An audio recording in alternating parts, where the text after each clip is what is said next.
So welcome, Anneli. Thank you, Ragnhild. So what would you like to spend our time on today?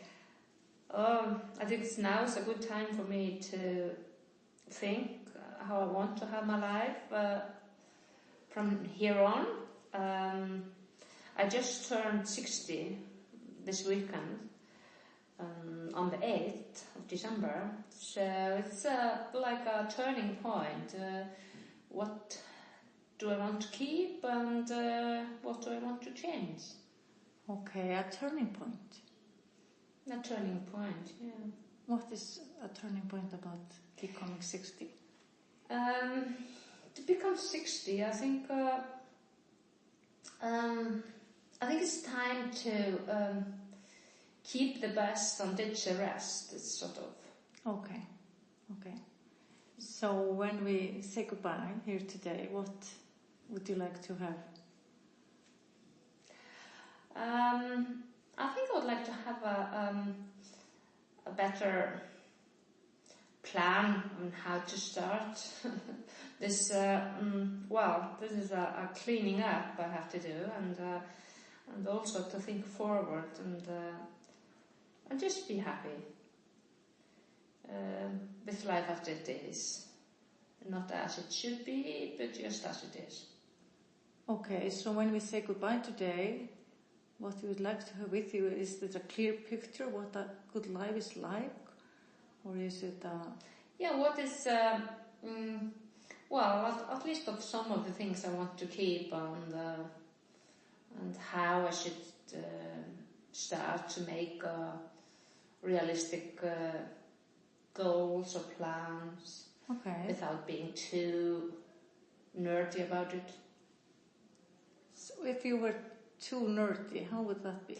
I think it's if I am planning it too much and everything is like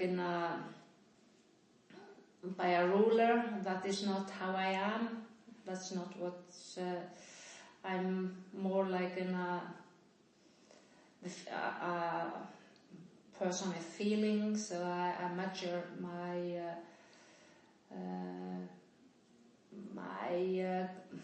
how well I'm proceeding. I measure it in feelings rather than in some other more obvious things. Okay.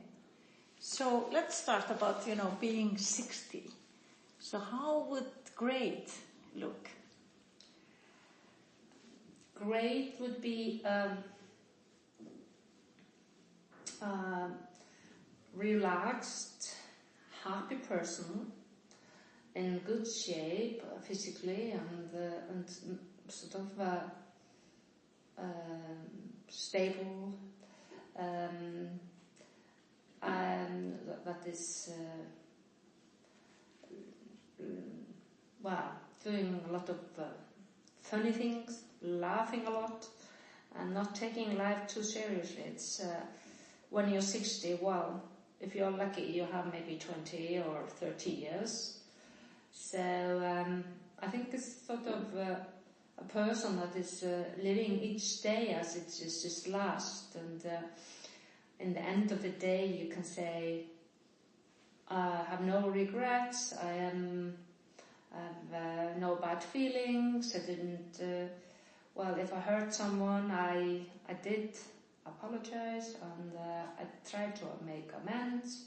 So in each end of each day I want to be like content with the day. So if this would be my last day, I'm content. There's nothing that is actually bothering me that I didn't do that I should have done. Mm-hmm. You said keep the best and ditch the rest. Yeah. So what is the best that you would like to keep? In my life, I think I want to keep my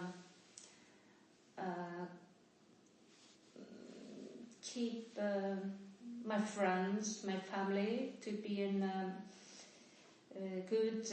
have good relationship with my best friends and my family. I think that's very important in my life. and I want the best of me is to be positive, and So are you ditching the negative part of you?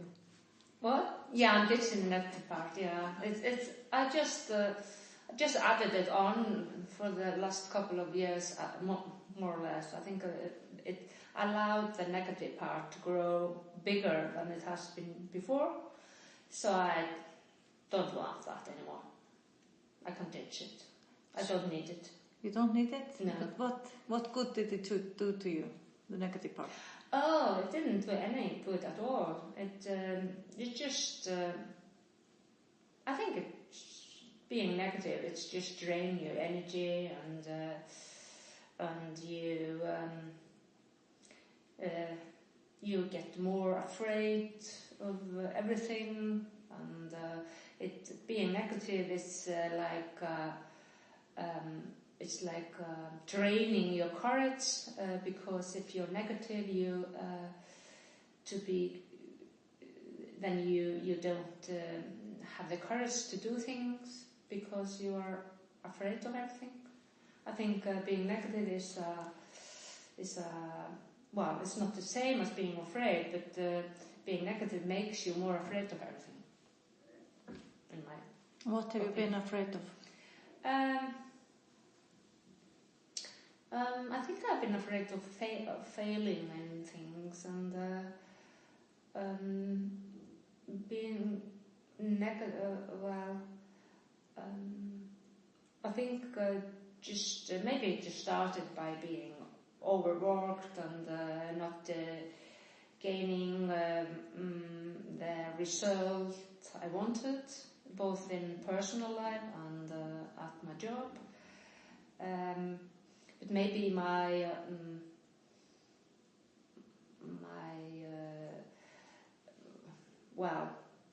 goals, maybe they were not realistic, or maybe what was going on was more or less more than I could handle, but I didn't I didn't do it badly maybe, but I think myself that I could have done it better, and that's okay, but when you start to feel that you're not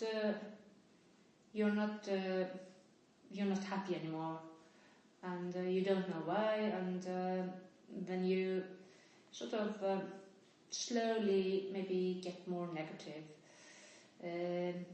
instead of saying what we do here in Iceland, say, well, we will somehow fix it. That reddast.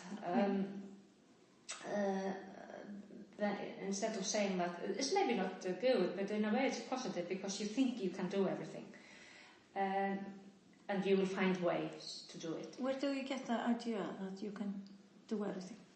That I can't? No, that you can.